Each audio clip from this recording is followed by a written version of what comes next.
Bonjour tout le monde. Alors aujourd'hui, je voulais faire un partage par rapport à ce que j'ai ressenti et, euh, et ce que j'ai fait comme acte de guérison pour transcender ça. Alors en fait, bon, déjà je suis en confinement là parce que j'ai le Covid. Ça va mieux depuis quelques heures. Voilà. Euh, Donc en fait, je suis en confinement, donc en plein déménagement en plus, donc en plein déménagement. Et pour moi, c'est vraiment permet de faire du tri encore plus, de se nettoyer, enfin voilà, pour repartir sur des nouvelles bases. Et, et là, en fait, j'ai eu plusieurs informations extérieures. Et à plusieurs reprises, donc deux fois, j'ai pu ressentir de la jalousie et de l'envie. Donc maintenant, je suis habituée à lorsque je ressens des choses un peu plus shadow, on va dire, moins cool, ne pas me juger et plutôt essayer de comprendre d'où ça vient pour pouvoir voilà, guérir ça. Donc je ressentais donc cette jalousie et cette envie. Et en même temps, j'avais un mal d'oreille, mais vraiment un très gros mal d'oreille, comme j'ai pas eu depuis, comme j'ai jamais eu d'ailleurs. Euh, du coup, au réveil, plutôt que de me juger sur ce sentiment, j'ai décidé de me faire un soin, de me faire voilà, comme je sais faire et que je souhaitais partager. Donc déjà, j'ai utilisé le cacao sacré, voilà, qui vient de Colombie, qui est la médecine du cœur et de l'amour. Donc vraiment, c'est hyper puissant pour accompagner ce processus de guérison et de nous accompagner en fait dans cet amour pour soi et de toutes les parts de nous-mêmes. Donc,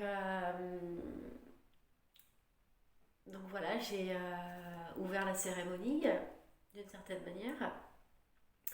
Ensuite, j'ai bu mon cacao, voilà, dans l'intention de guérir cette partie de moi qui peut ressentir de la jalousie et de l'envie.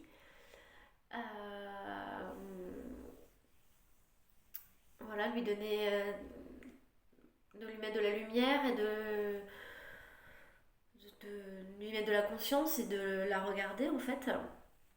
Et donc voilà, donc pendant. Donc je bois le cacao et après je fais mon petit rituel et en fait j'arrive à me connecter à cette part de moi enfant blessée. Donc j'ai vraiment imaginé moi, j'étais vraiment recroquevillée en train de pleurer enfant. Et en fait cette partie de moi blessée et qui maintenant adulte arrive à ressentir de la jalousie et de l'envie, j'ai compris parce que j'avais entendu beaucoup de choses qui m'ont un petit peu rabaissée. Voilà. Et qui m'ont mis un peu plus bas que je ne l'étais. Voilà, qui m'ont rabaissée. Et du coup, dans ce rabaissement, au fur et à mesure, d'année en année, en fait, on perd confiance en nous. Enfin, je vais parler de moi. J'ai perdu confiance en moi. Et c'est cette confiance que je suis en train d'essayer de réhabiliter chaque jour, pas à pas. Et donc là encore un peu plus. Donc du coup, j'ai plutôt de me juger, ah c'est pas bien, je suis jalouse, ah là là, c'est mauvais, faut pas ressentir ça. Non, de réhabiliter et de me dire pourquoi je ressens ça. Donc voilà, donc d'avoir entendu des choses qui me font perdre confiance en moi. Et du coup, quand on perd confiance en soi, on a des sentiments de jalousie et d'envie parce qu'on ne se sent pas assez à la hauteur pour pouvoir faire ou telle chose. Donc voilà, donc j'ai fait ce processus de guérison de ma petite fille intérieure grâce au cacao, accompagné du cacao. Donc c'était vraiment magique. Et j'ai mis vraiment cette conscience aussi au niveau de mes oreilles, parce que cette douleur aussi me montrait que voilà, c'est souvent sur des parties de nous, de notre corps, qui met en lumière par la douleur. Donc voilà, d'avoir entendu des choses qui n'avaient pas lieu d'être entendues, en fait. Donc j'ai fait ce processus et je me suis rendu compte que moi, je n'ai pas entendu au sein de ma famille ces choses qui m'ont rabaissée. Vraiment. Mes parents n'ont jamais été comme ça avec moi. Vraiment jamais été comme ça avec moi. Au contraire. Et du coup, j'ai pensé à ma fille et j'ai fait waouh, euh, on doit vraiment faire attention quand même où on met nos enfants parce que moi, c'est à l'école. Je me souviens, j'avais une horrible maîtresse en CP, au collège, voilà, enfin bref. Et je me dis, mais waouh, euh, ça m'a rendu compte voilà, qu'il faut que je fasse attention. Et que bah, j'invite les personnes qui travaillent dans ces lieux-là de se remettre en question quand même et de faire attention à ce qu'on peut dire aux enfants. Parce que c'est très important de pouvoir les mettre en avant, de les féliciter et de les remplir de quelque chose de positif en fait. Parce que bah, c'est important pour leur confiance en eux et d'avoir qu'ils soient des adultes sains et confiants en leurs ressources et leur potentiel. Donc voilà.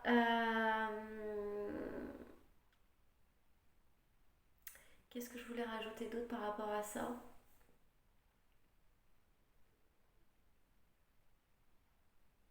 Oui, et aussi de faire attention à... Donc quelquefois, on nous dit des choses qu'on ne doit pas entendre. Donc moi, ça a été surtout dans le système de l'éducation nationale et aussi les relations amoureuses, certaines relations amoureuses que j'ai choisies où j'ai entendu des choses... bah non, en fait.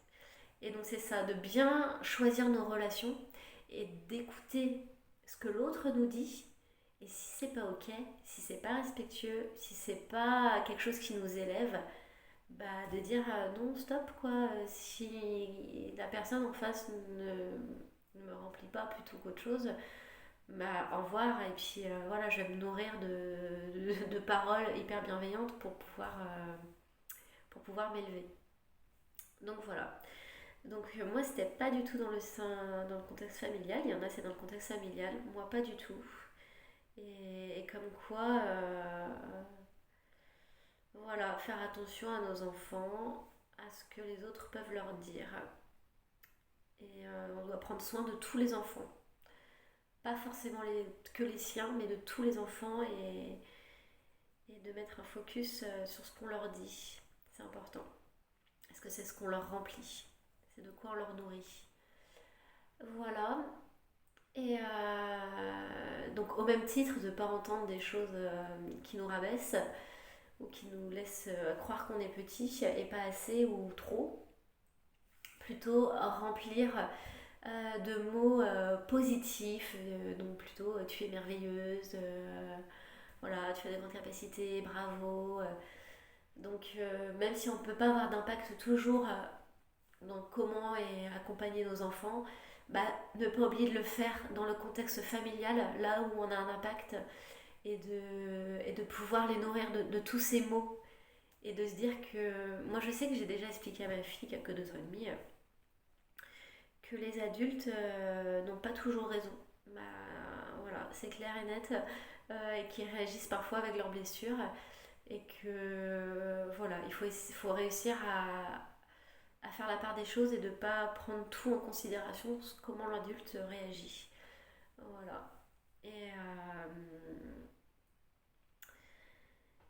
et donc j'essaye de la nourrir de belles paroles, que je l'aime, qu'elle est merveilleuse, que voilà, de la nourrir d'amour pour qu'elle grandisse avec ça. Voilà, parce que j'ai pas d'impact sur toutes les paroles qu'elle va entendre à côté. Mais donc voilà, donc c'était un peu le partage par rapport à mon expérience et de ce pourquoi de base je ressentais cette jalousie et cette envie. Et encore une fois, au lieu de me spolier, de me juger comme quelqu'un d'horrible, et ben de m'apporter, de me faire ce cadeau de ce soin comme j'aime tant me faire, et de m'apporter, grâce à mes ressources et mes connaissances maintenant, eh bien, cette guérison intérieure. Voilà, voilà. Je vais tirer une petite carte et je vais vous montrer encore ce cacao. Voilà, qui a été fait avec amour par une Québécoise qui habite en Colombie, voilà, que j'ai rencontrée, qui est merveilleuse. Et je suis hyper contente de pouvoir me relier à cette belle énergie de Mama Cacao et qui m'accompagne dans beaucoup de cheminements depuis ces derniers mois. Voilà, merci. Et donc, une petite carte pour clôturer ce message.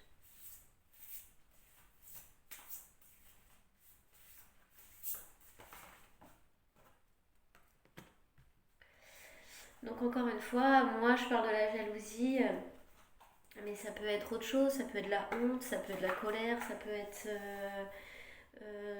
parce qu'on juge, bref, des défauts en fait, hein. Clairement des trucs qui sont pas et qu'on ne préfère pas voir, ou oh, non, non, je suis pas comme ça, moi, je suis pas comme ci, moi je suis parfaite, des lumières.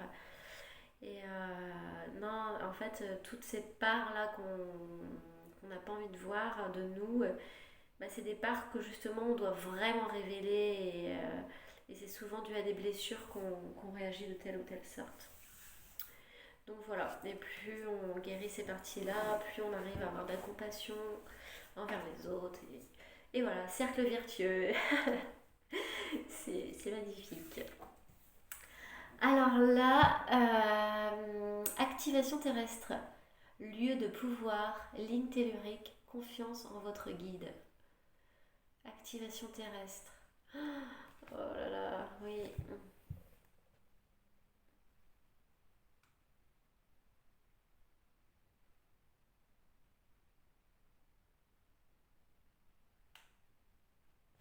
Hop là.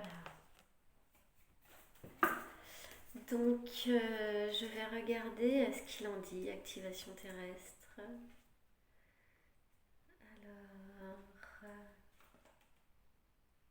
43. 43, 43.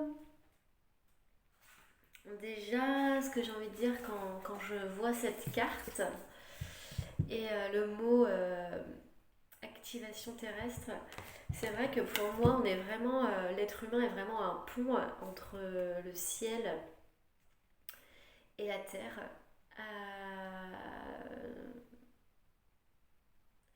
Et en fait, de ce que je ressens pour moi toujours, c'est que je suis venue vraiment libérer énormément de fréquences que j'avais. Et voilà, ce processus est vraiment naturel maintenant chez moi et que ça c'est bénéfique pour moi et pour d'autres puisque du coup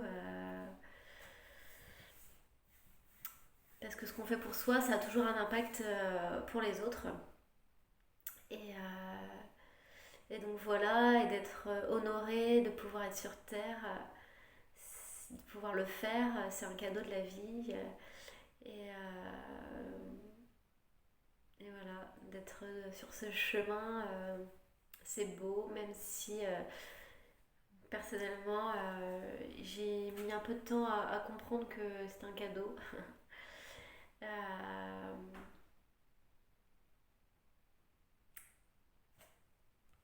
de pouvoir être venu, d'avoir eu le courage de venir et de pouvoir faire ce chemin et ce travail. Et de pouvoir créer ce paradis terrestre. Ouais, c'est vraiment mon intention.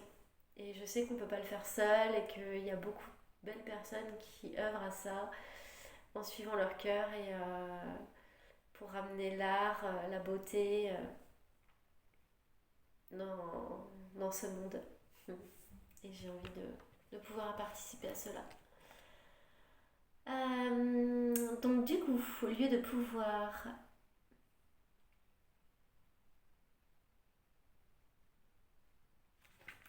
Je vais pas tout lire.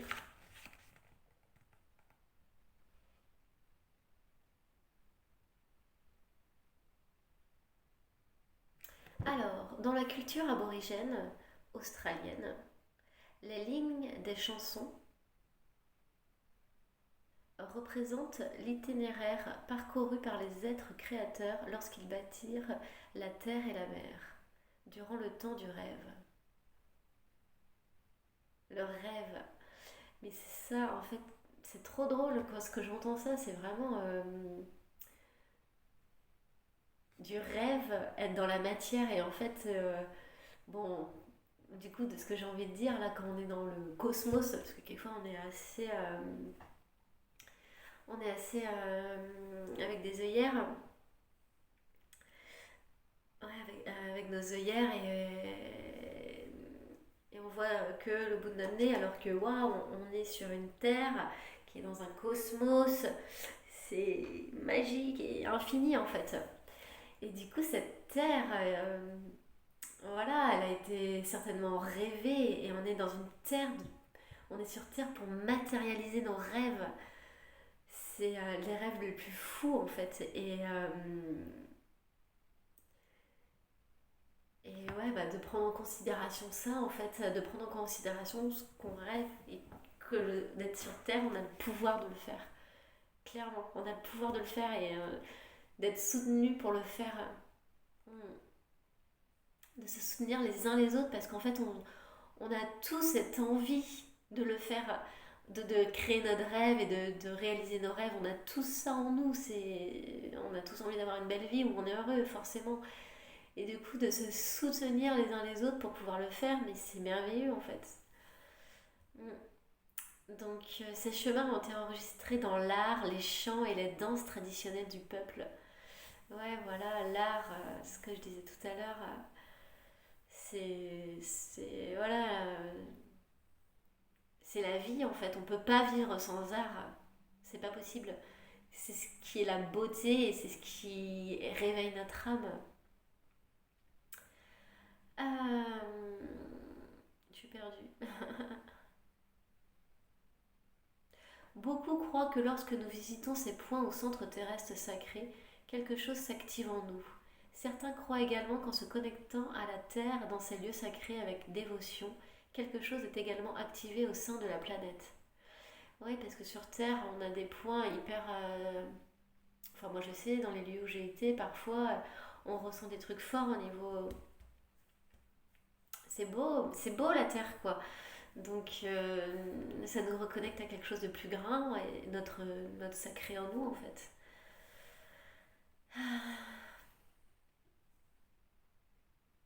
Êtes-vous appelé à voyager vers un lieu sacré dont votre âme se souvient? Ou à prendre soin de la terre sur laquelle vous vivez? Ouais, c'est un grand oui. C'est un grand oui. Moi, j'ai l'envie d'aller au Mexique, en Suède. Ah, là, ça va être quoi? Ah ouais, Mexique, Suède. Pour l'instant, c'est ça qui me vient. Et au Japon. Voilà, les trois là. Mexique, Suède et Japon. Prendre soin de la terre, ça c'est pour moi c'est un grand oui aussi. Euh, les animaux, la terre, enfin c'est mon lieu d'habitation, donc j'ai vraiment envie d'en prendre soin et je sais que je fais pas tout parfaitement bien et que j'étais vraiment en période de transition, donc du coup j'ai pas forcément fait autant attention sur les déchets plastiques, tout ça, dans ce que j'achetais. Mais voilà, c'est chaque étape en fait, je pense. Mais vraiment, j'aspire à cette communion avec le vivant, mais vraiment. À honorer et reconnaître ces gardiens connus et inconnus ou ces esprits de la nature. Ça, c'est mon art de vivre, de me connecter à l'invisible, au guide, à l'esprit de la nature, à l'eau, à la terre. C'est quelque chose qui est en moi maintenant et que j'aspire à transmettre aussi. Au fur et à mesure que vous vous connectez plus profondément à la Terre et honorez ses gardiens, celle-ci s'ouvre plus pleinement pour vous soutenir. Hum, Ces fruits vous nourrissent davantage et ces gardiens veillent sur vous. C'est ça, je le sens bien. Je le sens bien et ça apporte beaucoup de paix intérieure. Hum. Donc voilà, c'était le partage du moment. Voilà, c'est tout. En tout cas, n'hésitez pas à liker la vidéo si ça vous plaît. Et, et de me contacter si vous voulez aussi que je vous offre une cérémonie pour vous. Moi, je le fais que pour moi, mes cérémonies, donc avec le cacao, voilà, le son, les cartes, les esprits alliés, euh, le tabac aussi, que moi, je vais pas le prendre, mais donc je peux vous montrer en même temps aussi.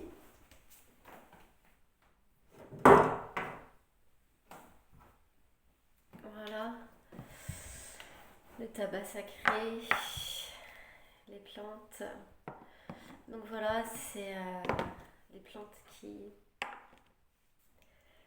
agissent avec nous, qui agissent avec moi durant mes propres cérémonies de guérison. Et si vous avez cette envie de découvrir ça avec moi, eh bien, je vous laisse me contacter.